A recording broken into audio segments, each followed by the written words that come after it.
የሰሜን አትላንቲክ ጦር ቃል ኪዳን ድርጅት ኔቶ ዋና ጸሐፊ ማርክ ሩት የአውሮፓ ሀገራት ያለ አሜሪካ ብርቱ ድጋፍ ራሳቸውን እንደ ሩሲያ ካሉ ሀገራት ሊከላከሉ አይችሉም አሉ።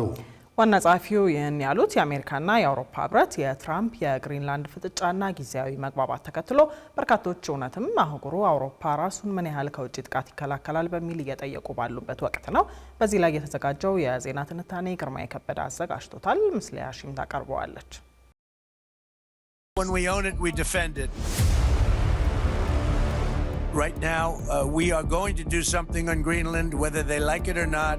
We'll take over Greenland. We're not going to have Russia or China as a neighbor. ትራምፕ ውቅያኖስ ተሻግረው አውሮፓዊቷን ሀገር ግሪንላንድን ካልወረርኩ ማለታቸውና ወዲያው ደግሞ የለም ትቸዋለው የማለታቸው ነገር ባለፈው ሳምንት የዓለም መገናኛ ብዙሃን የዘገባ ሽፋን ፍጆታ ሆኖ ነው የሰነበተው። እንግዲህ ትራምፕ እንደሚሉት ከግሪንላንድ የውድ ማዕድናትና ነዳጅ መታደም የፈለጉት እንደው የቀዝቃዛዋን ደሴት እምቅ ሀብት ለመቆጣጠር ብቻ ሳይሆን አሜሪካና አውሮፓውያን ጭምር ጠላት የሚሏቸው ሩሲያና ቻይና በጊዜ ሂደት ግሪንላንድን መቆጣጠራቸው አይቀሬ ነው በሚል ምክንያት ነው። እናም በዚህ መካከል ነው ድፍን አውሮፓ ግሪንላንድን ከነ ሩሲያ ወረራ መከላከል ተስኖት ነው ወይ አሜሪካ ቀድሜ ሊያዝ የምትለው የሚል ጥያቄ የተነሳው። በተመሳሳይ እውን አውሮፓ ያለ አሜሪካ ድጋፍ ራሱን ከሩሲያ ጥቃት መከላከል ይችላል የሚለው ሌላው በስፋት እየተነሳ ያለው ጥያቄ ነው። እንግዲህ ወታደራዊ ተንታኞችም የሰው ሰራሽ አስተውሎት ትንታኔም እንደሚያሳዩት ከፍተኛ ሀብትና ስልጣኔ ያለው የአውሮፓ ጥምረት ካለ ሀያሊቱ ሀገር አሜሪካ ድጋፍ ከሩሲያ ጦር ፊት ለረጅም ጊዜ የመዋጋት አቅም የለውም። ለዚህም በርካታ ተጠቃሽ ምክንያቶች ሲኖሩ መጀመሪያ ግን የአውሮፓ ህብረትና ከህብረቱ ውጪ ያለችው እንግሊዝ ያላቸው ሀብትና በጀት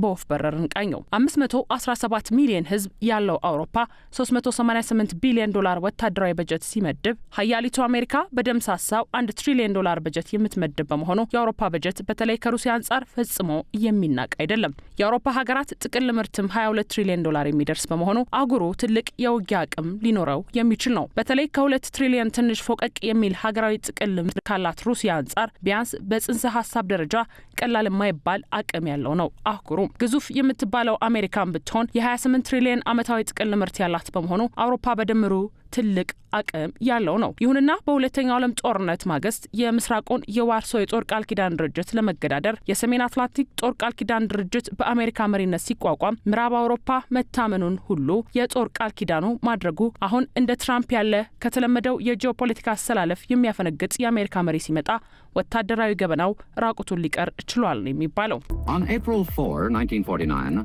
the North Atlantic Treaty was signed. They are sworn to stand together against aggression. An attack against one would be an attack against all. የአውሮፓ ሀገራት ለኔቶ ከሚሰጥ የበጀትና የሰው ኃይል መዋጮ ጀምሮ እስከ ጦር መሳሪያ ምርት ድረስ ወደ ኋላ ሲሉ መኖራቸው አሁን በመጨረሻው ስህተታቸው ፍንትው ብሎ እንዲታያቸው አድርጓል። ለአብነትም አሜሪካ ወደ ልዕለ ሀያሊነቱ ተራ ሳትመጣ በግዛቷ ፀሐይ አይጠልቅም ተብሎላት የነበረችው ሀገር እንግሊዝ በዘመነ ቀዝቃዛው ጦርነት የነበራት የወታደር ቁጥር ከ200 ሺህ እስከ 300 ሺህ የሚደርስ የነበረ ቢሆንም ይህ ቁጥር ሲቀንስ ቆይቶ አሁን ያላት ወታደራዊ ቁጥር 74 ሺህ ብቻ ነው። ይህ ማለት ወታደሮቿ ዌምብሌይ በሚባለው ብሔራዊ ስታዲየሟ ቢታ ደግሞ የኳስ ሜዳው የተመልካች ወንበር በቅቷቸው 16000 ባዶ መቀመጫ ይተርፋል። ሌሎችም የአውሮፓ ሀገራት ያላቸው ወታደሮች እንዲሁ በጣም ጥቂት ናቸው። በሌላ በኩል እያንዳንዱ የአውሮፓ ሀገር ወታደራዊ በጀት ሲደመር በተለይ ከሩሲያ አንጻር ከፍተኛ ቢሆንም የእነዚህ ሀገራት ወታደሮች በአሜሪካ መራሹ ኔቶ እዝ ካልሆነ በተናጠል አንቀሳቅሶ የሩሲያን ጦር በድል መወጣት የሚታሰብ አይሆንም። አውሮፓ በድምሩ 29 ብሔራዊ ጦሮች ያለው በመሆኑ በአንዳች መንገድ በአንድ እዝ ካልገባ ተቀናጅቶና በአንድ እዝ ሆኖ የሩሲያ ጦርን መመከት ከባድ ነው የሚሆንበት። ይህን ጦር ከኔቶ ውጪ በአንድ እዝ ለማሰለፍ በትንሹ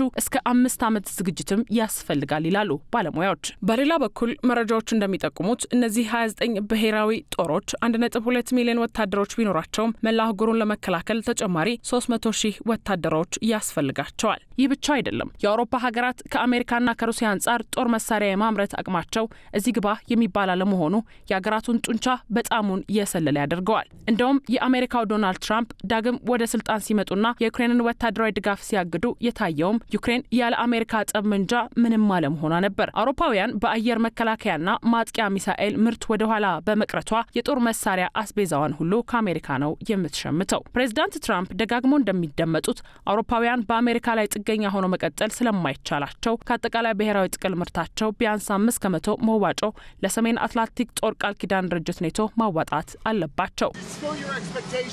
that NATO countries spend 5% of their GDP on defense spending? Well, I think they should do that. I don't think we should, but I think they should. We've been supporting NATO so long. In many cases, I believe paying almost 100% the cost. So I don't think we should, but I think that the NATO countries should, absolutely. አሁን የጦር ቃል ኪዳን ድርጅቱ ኔቶ ዋና ጸሐፊ ማርክ ሩት እንደሚሉት ከሆነ አውሮፓ ራሱን ከጠላት ለመከላከል በትንሹ ሀገራቱ ከአጠቃላይ ብሔራዊ ጥቅል ምርታቸው 10% እያዋጡ መቀጠል አለባቸው እንጂ ራሳቸውን ችለው ነገ ከነገ ወዲያ ወረራ ሊፈጽሙ ከሚችሉት ሩሲያና ቻይና ፊት ሊቆሙ አይችሉም። And if anyone thinks here again that the European Union or Europe as a whole can defend itself without the US, keep on dreaming. You can't. We can't. We need each other.